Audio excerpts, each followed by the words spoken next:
तो प्रिय देशवासियों, भक्तजनों, आप सबको ओम नमो नारायण। विचार ये है कि मोह मोह बड़ा संसार में लोग कटावे कान। मोह को बड़ा बताया गया है, क्योंकि जिस किसी को मोह हो जाता है तो वो मोही का ही संग करने लगते हैं। मोह के बारे में बताया महापुरुषों ने कि राजा भरतरी का राज से जब मनु गया तो राज्य को त्याग करके वन चला गया। वहाँ पर महात्मा जी थे और महात्मा जी से कहने लगा, गुरु महाराज मैं आपकी सेवा करूँगा और मुझको अपना शिष्य बना लो, मुझे सन्यास जीवन दे दो। महात्मा जी कहने लगे कि आपका परिचय? वो कहने लगा कि मैं यहाँ का राजा भरतरी हूँ, मेरा राज्य से मन उब गया, मैं राज्य करना नहीं चाहता हूँ, मुझे सन्यास दे दो। उन्होंने उनसे कहा ठीक है,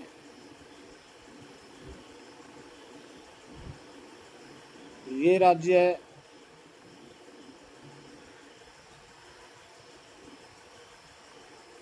तुम अपने शिशु को दे दो। उन्होंने कहा शिशु भी नहीं है राज्य को संभालने के लिए, नो अपनी पत्नी को दे दो, नो पत्नी भी राजयोग्य नहीं है,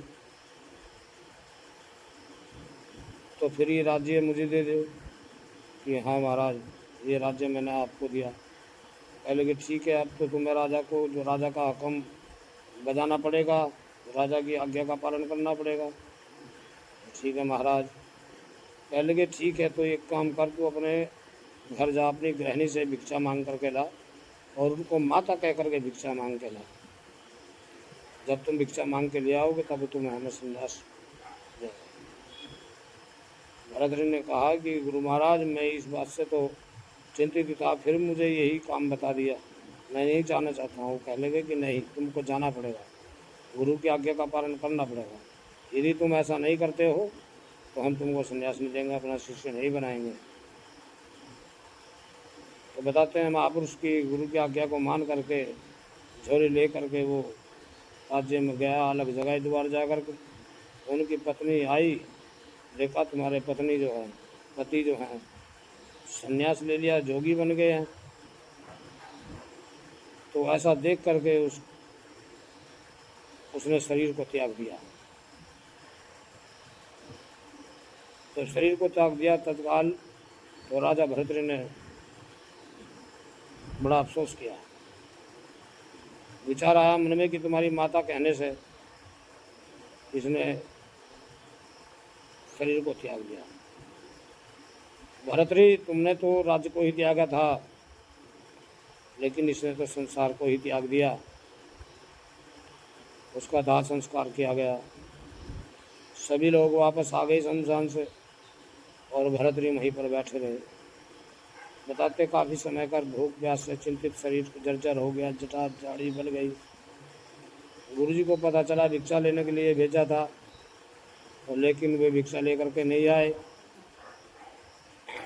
जब भिक्षा लेकर के नहीं आए तो खुद कुम्हार के हाथ से एक मिट्टी का पात्र लेकर के महात्मा जी के पीछे तोड़ दिया।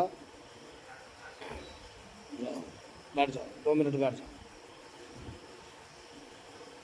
राजा भरतरी ने पीठ फेर करके देखा तो महात्मा जी खड़े हैं। महात्मा जी से कहने लगे, महात्मा जी सतनामा आदेश। तो महात्मा जी विलाप करने लगे, मेरा जलपात्र टूट गया है, मैं सोच जाऊंगा कैसे शुद्धिकरण करूंगा, मैं कैसे जल रखूंगा। राजा भरतरी कहने लगे कि महात्मा जी, आप मेरे राज्य में हजारों कुम्हार हैं, हजारों घड़े मिलेंगे, कोई भी अच्छा सा ले लेना। और ये मिट्टी का पात्र है, टूट गया फिर दोबारा नहीं जुड़ता है, इसलिए और दूसरा ले लेना। महात्मा जी कहने लगे कि मुझको तो यही चाहिए। राजा भरतरी कहने लगे कि महाराज चाहे तुम कुछ भी करो, ये तो तुमको नहीं मिलने वाला और इससे अच्छा मिल सकता है। महात्मा जी कहने लगे कि मुझे तो यही चाहिए। वो कह लगे कि चाहे तुम कुछ भी करो, ये पात्र तुमको दोबारा नहीं मिलेगा। मिट्टी का बर्तन एक बार टूट जाने के बाद में दोबारा नहीं मिलता है। और तुम मेरे राज्य से ले लेना। तो गुरुदेव जी कहने लगे कि भरतरी, जब मिट्टी का बर्तन एक बार टूट जाने के बाद में दोबारा नहीं जुड़ता है, तो तुम अपनी पत्नी पिंगला के वियोग में क्यों बैठे हो यहाँ संसार में। ध्यान किया, गुरु महाराज के चरण पकड़ लिए और गुरु महाराज उनको ले गए। तो मोह बड़ा संसार में लोग कथा काम, अधिक लोभ नहीं करना चाहिए और मोह नहीं करना चाहिए। मनुष्य को अपने कर्तव्य का पालन करना चाहिए, कर्तव्यनिष्ठ होना चाहिए। ओम नमो नारायण।